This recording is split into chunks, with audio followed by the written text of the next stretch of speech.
तो यहाँ डीमार्ट एक साइक्लिकल, अगर साइक्लिकल नहीं लेकिन एक सेक्युलर मुझे ट्रेंड लग रहा है कि वो ऊपर नहीं जा पा रहा है। और हम्म। आप देखिए मार्जिन में अगर आप देखो तो कम हो रहा है एक तरह से, अगर आप देखो तो डीमार्ट एक तरह से नो सेल्स और सेल्स और मार्जिन दोनों में अच्छा रहा था।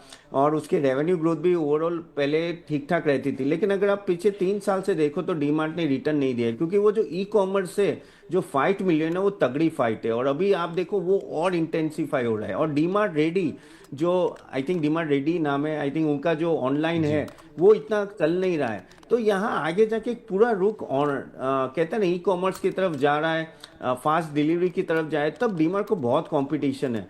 तो मेरे हिसाब से ना मुझे ऐसा लग रहा है कि ये शेयर यहाँ से इतना, मैं लॉन्ग टर्म के हिसाब से बोलूँ कि इतना मूवमेंट नहीं आएगी और इतना रिटर्न नहीं दे सकता है। तो आई थिंक अगर कोई इन्वेस्टर हो तो आई थिंक उनको ये बात ध्यान में रखनी पड़ेगी। हमें लगता है कि डीमार्ट है, लेकिन उसका पी रेशियो देखो, आई थिंक अभी भी आई थिंक ओवरऑल 100 के ऊपर है।